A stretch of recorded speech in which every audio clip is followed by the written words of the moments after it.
Hello everyone, ધોરણ 12 વિષય અંગ્રેજી અને એ અંગ્રેજીના વિષયમાં પરીક્ષામાં તમારે પેપરને કઈ રીતે રિપ્રેઝન્ટ કરવું, કઈ કઈ વસ્તુને ઇગ્નોર કરવી અને કેવા પ્રકારના ક્વેશ્ચનમાં તમે કેવા પ્રકારના માર્ક્સ મેળવશો, કઈ ભૂલો કરવાથી કેટલા માર્ક્સ કટ થશે અને કેટલું લખવાથી કેટલા માર્ક્સ મળશે, એના વિશે હું તમને અહીંયા એક ડેમો પેપર સાથે ચર્ચા કરવાની છું. એ ડેમો પેપર હું અહીંયા તમારી સામે રિપ્રેઝન્ટ કરીશ. તો ચાલો સમય બગાડ્યા વગર એની આપણે શરૂઆત કરી દઈએ. તો શરૂઆત કરીએ.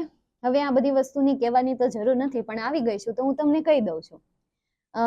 ડિટેલ્સ બધી વ્યવસ્થિત પૂરી લેવાની, વિષય લખી દેવાનો, કોડ ખોટો નહીં લખવાનો, ન આવડતો હોય તો રસીદમાંથી જોઈ લેવાનો, બરાબર? એમાં શરમ નહીં રાખવાની, આપણી પાસે રસીદ આપણે આપણી હાટું દાપીશ વાપરવાની. પરીક્ષાની તારીખ જે હોય એ લખી દેવાની, જવાબની ભાષા અંગ્રેજી રહેશે, પુરવણી જેટલી ટોટલ લીધી હોય એટલા નંબર અહીંયા ટોટલ કરી દેવાનું, ખાસમ ખાસ, બરાબર? છેલ્લે તેને જાતા જાતા વળી યાદ કરાવી દેશ. પછી હવે આપણે જોઈએ, મારી પાસે આ ડેમો પેપર છે, સરસ મજાના અક્ષરે લખેલું છે મેડમે, એટલે સ્ટુડન્ટે, સમજણ? એ આપણું જે વિદ્યાકુલનો પેપર સેટ છે ને એમાંથી જ લખ્યો છે. જોઈએ હવે પહેલો વિભાગ છે. હવે પહેલા વિભાગમાં તમારે પહેલો જે ક્વેશ્ચન છે એ ક્વેશ્ચન ટ્રુ ફોલ્સ બેઝ છે. તો જસ્ટ તમારે ટ્રુ આવતું હોય તો ટ્રુ લખવાનું, ફોલ્સ આવતું હોય તો ફોલ્સ લખવાનું. એ તમે સાચું લખ્યું હશે તો માર્ક્સ મળશે. પણ તમે બે ભેગું કરીને ટ્રુ નું ફોલ્સ કરી નાખો ને ચેકા મારીને વળી ન્યા ખીચડો કરો તો એનો 0 માર્ક્સ મળે. બહુ ન્યા શાણપટ્ટી નહીં દેખાડવાની કે આપણે ટ્રુ અને ફોલ્સ બે ભેગું કરી નાખીએ એટલે કઈ ખબર નહીં પડે, એટલે એવું નહીં કરતા, બરાબર? શાણપટ્ટી નહીં ખાલી ખોટી.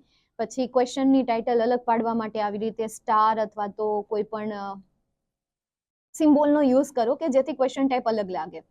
નેક્સ્ટ, નિયરેસ્ટ મિનિંગ તમારા સાચા હશે. એક સાચો હશે તો એના એક માર્ક્સ મળશે, એકાદો પણ ખોટો હશે તો માર્ક્સ તમારા ગયા.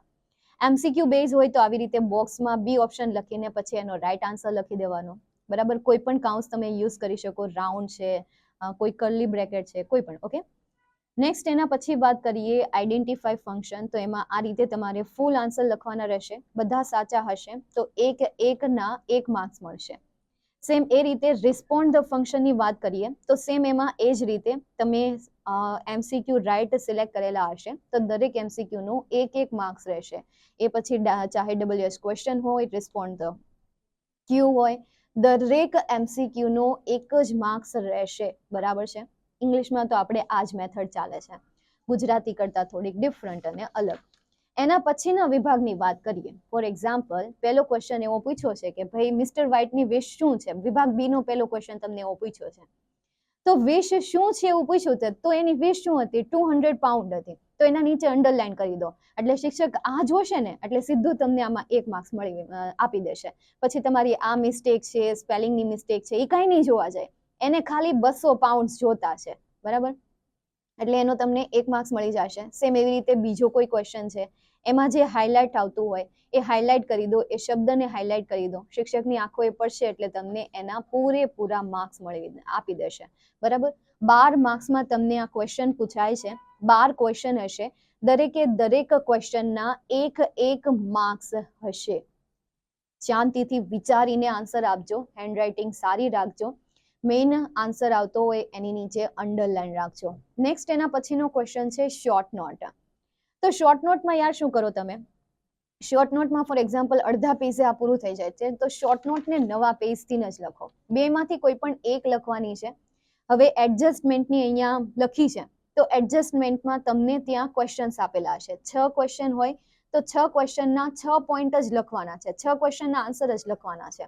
6 ક્વેશ્ચનના સાચા આન્સર હશે તો તમને 3માંથી 3 પૂરા માર્ક્સ આપી દેશે. કોઈ ગ્રામેટિકલ મિસ્ટેક હશે તો એકાદી બે હશે તો ઇગ્નોર કરાશે, પરંતુ બહુ મિસ્ટેક નીકળે છે તો એના માર્ક્સ કટ થશે. ઠીક છે, સાઈઝ આટલી જ રાખવાની છે, આનાથી વધારે નથી રાખવાની.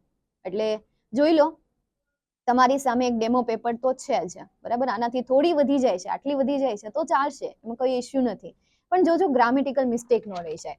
નેક્સ્ટ એના પછીના આપણે ક્વેશ્ચનની વાત કરીએ તો એના પછીનો જે ક્વેશ્ચન છે ફિલ ઇન ધ બ્લેન્કનો ક્વેશ્ચન છે કે જે તમારી મેઇન ટેક્સ્ટ બુકમાંથી હશે, આવી રીતે આપેલું હશે. હવે આમાં બેમાંથી કોઈ પણ એક મેથડ ફોલો કરો. આવી રીતે 32, 33, 34 નંબર આપીને આન્સર લખો અથવા આખો પેરેગ્રાફ લખો. પેરેગ્રાફમાં જ્યાં ખાલી જગ્યા આવતી હોય ત્યાં ખાલી જગ્યા પાડો અને આન્સર આવતો હોય આન્સર લખી દો. 3 સાચા હશે તો 3માંથી 3 માર્ક્સ મળશે, મતલબ કે એક ખાલી જગ્યાનો 1 માર્ક્સ છે. ઓકે, ફોર એક્ઝામ્પલ અથવાની તમે કોઈ શોર્ટ નોટ લખ્યું છે, કોઈ છે કે ભાઈ અથવાની લખી છે ને પછી મનમાં એવું વિચાર્યું હોય કે બેમાંથી જેમાં ઝાઝા માર્ક્સ આવશે એ કાઉન્ટ કરશે. હા, એ વાત સાચી છે, પણ મોટા ભાગે પહેલી શોર્ટ નોટને શિક્ષક જે છે એ ફોલો કરે છે, બરાબર. બીજી જે શોર્ટ નોટ હોય એ શોર્ટ નોટને રીડ કરે અથવા તો ડેશ આપી દે અથવા તો એના માર્ક્સ અહીંયા લખીને પછી રાઉન્ડ આપી દે કે ભાઈ આ કાઉન્ટ કરવા નહીં, આપી દે પણ કાઉન્ટ કરવાના નથી, એમ તમને કહી દે. ખાલી અહીંયા 3 માર્ક્સ લખી નાખે પણ કાઉન્ટ થશે નહીં, પહેલી શોર્ટ નોટના માર્ક્સ ગણાશે. નેક્સ્ટ એના પછી વિભાગ સી ની વાત કરીએ, પેરેગ્રાફ બેઝ ક્વેશ્ચન આન્સરમાં. જેમ મેં તમને પહેલા કીધું એમ હું ફરીથી રિપીટ અહીંયા નથી કરતી, કારણ કે એકની એક વસ્તુને શું ખાલી ખોટી રિપીટ કરવી, તમને એમ થાય આ એકનું એક બોલ્યા કરે છે. મેઇન આન્સર સાચો હશે તો એના તમને એક માર્ક્સ મળશે, દરેક ક્વેશ્ચનના 1 જ માર્ક્સ રહેશે, ઠીક છે. સમરી રાઇટિંગમાં, હવે સમરી રાઇટિંગને ખાસ સમજો. ટાઇટલ તમારું સાચું હશે તો ટાઇટલના 1 માર્ક્સ રહેશે, બાકીનું જે તમે સમરી રાઇટિંગ લખી છે એના 4 માર્ક્સ રહેશે, ઠીક છે. આમાં કોઈ ગ્રામેટિકલ મિસ્ટેક હશે તો એમાંથી એકાદા 2 માર્ક્સ કટ થશે, બાકી તો ટોટલ થઈને જેટલા આવતા હોય એ તમને ઓટોમેટિક ખ્યાલ આવી જશે. નેક્સ્ટ એના પછી ન્યૂઝ ક્લિપિંગ. ન્યૂઝ ક્લિપિંગમાં પણ ન્યૂઝ ક્લિપિંગ બેઝ ક્વેશ્ચન આપેલા હશે અને એ ક્વેશ્ચન તમારે ઉપરના ન્યૂઝમાંથી શોધીને લખવાના રહેશે. મેઇન આન્સર જે આવતો હોય એ આન્સર નીચે અંડરલાઈન કરી દેવાની, બરાબર. એ જોશે એટલે તમને 1 માર્ક્સ આપી દેશે. દરેક ક્વેશ્ચનના 1 માર્ક્સ રહેશે, એટલે આ પોઈન્ટને નોટ કરજો. દેન આફ્ટર આપણે જોઈએ ક્વેશ્ચન નંબર 46, મતલબ કે સ્ટાન્ઝા બેઝ ક્વેશ્ચન આન્સર આવે છે. તો સ્ટાન્ઝા બેઝ ક્વેશ્ચન આન્સરમાં સેમ, ભાઈ ઓલ્ડ મેન શું કરી રહ્યો છે, તો ભાઈ વેવિંગ કરી રહ્યો છે યાન, એ પણ કોનું, ભાઈ રેમ્બોનું. અહીંયા જુઓ, હવે અહીંયા વેરિંગ લખેલું છે, ખરેખર વી આવે.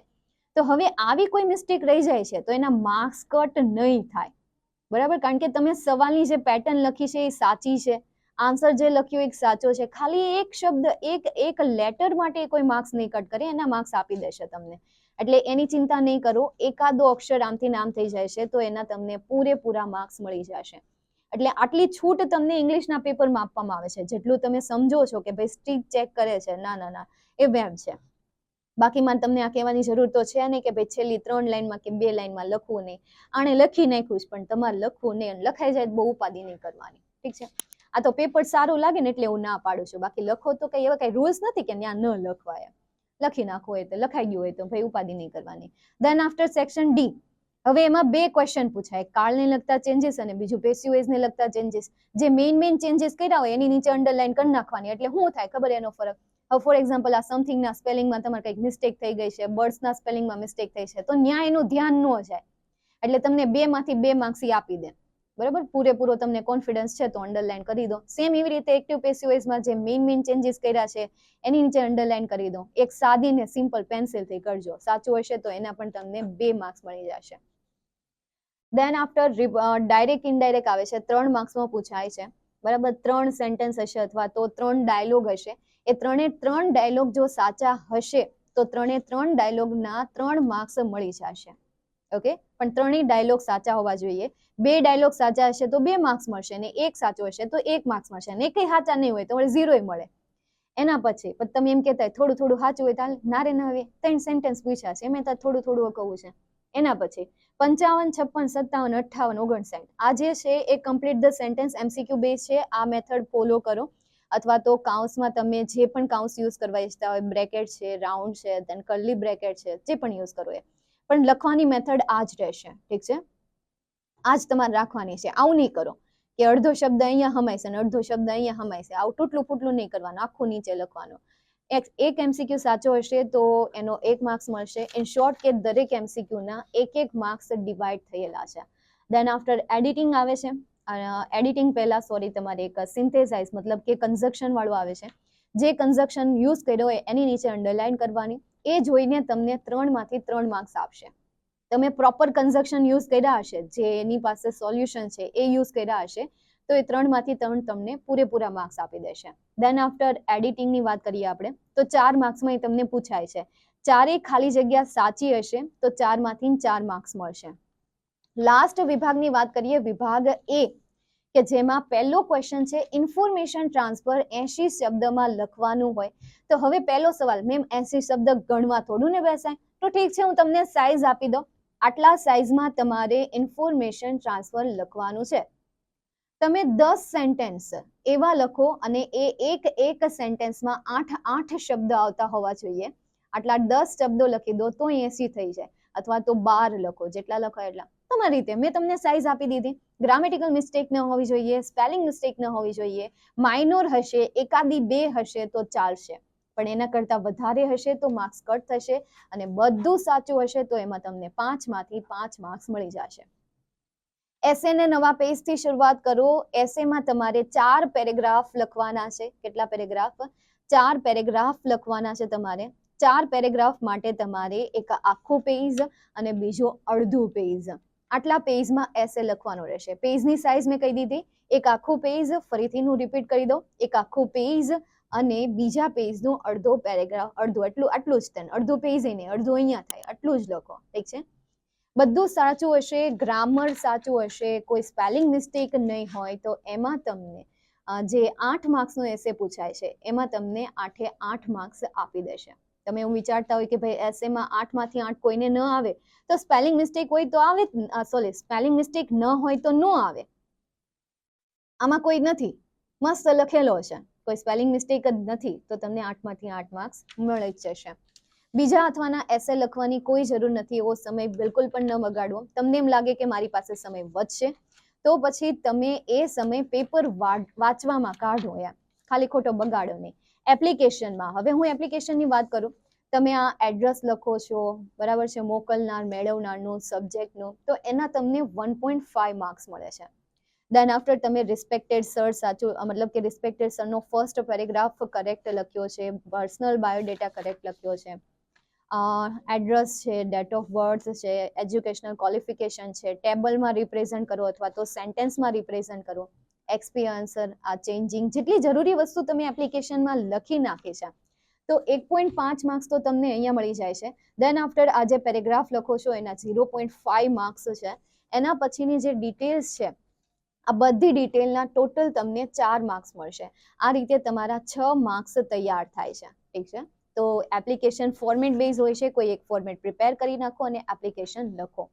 દેન આફ્ટર એના પછી તમને ઈમેલ રાઇટિંગ પૂછાય છે. તો ઈમેલ રાઇટિંગમાં ખાસ કરીને તમારે ઈમેલને એક બોક્સમાં રિપ્રેઝન્ટ કરવાનું છે. ફ્રોમ, ટુ અને સબ્જેક્ટ લખો છો તો એનો તમને 1 માર્ક્સ મળે છે. દેન આફ્ટર તમે નીચે 2 પેરેગ્રાફ લખો છો, એના કેટલા માર્ક્સ હોય છે? 4 માર્ક્સ હોય છે. આ રીતે તમને ઈમેલમાં 5 માર્ક્સ મળે છે. ઈમેલની સાઈઝ આટલી રાખવાની છે, આનાથી વધારે નહીં. ઈમેલને હંમેશા નવા પેજે લખો.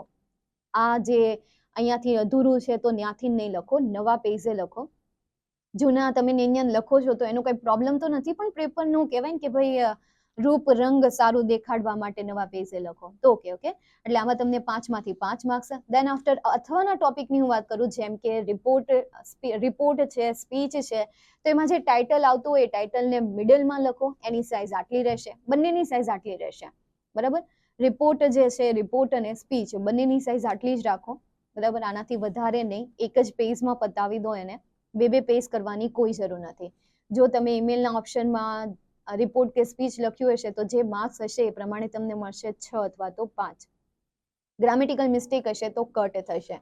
4 કરતા વધારે ગ્રામેટિકલ મિસ્ટેક હશે, વધારે હશે, તો એના 1 અથવા તો 2 માર્ક્સ તમારા કટ થશે. 0.5, 1.5, 2 વધારે હોય તો એ રીતે તમારા માર્ક્સ કટ થાય છે. અને કોઈ પણ મિસ્ટેક ન હોય તો પૂરેપૂરા માર્ક્સ મળી જાય. આ રીતે તમે આખું પેપર લખો છો અને બધા સેક્શન તમારા કરેક્ટ છે, A, B, C, D. તો તમારું જે સપનું છે કે મેમ 100 માંથી 100 લાવી શકાય, તો હા, લાવી શકાય છે, બરાબર. પણ મતલબ શરત એટલી કે બધું સાચું લખવાનું, કોઈ ગ્રામેટિકલ મિસ્ટેક ન હોય. લાસ્ટમાં જેટલી પુરવણી લીધી હોય એ પુરવણીનો ટોટલ કરવાનું ભૂલાય નહીં, એનું ખાસ ધ્યાન રાખો. ઠીક છે? ચાલો, તો અહીંયા સુધી આપણે આજના વિડીયોને રાખીએ, પછી મળશું આપણે. Then take a chill pill, take care and by.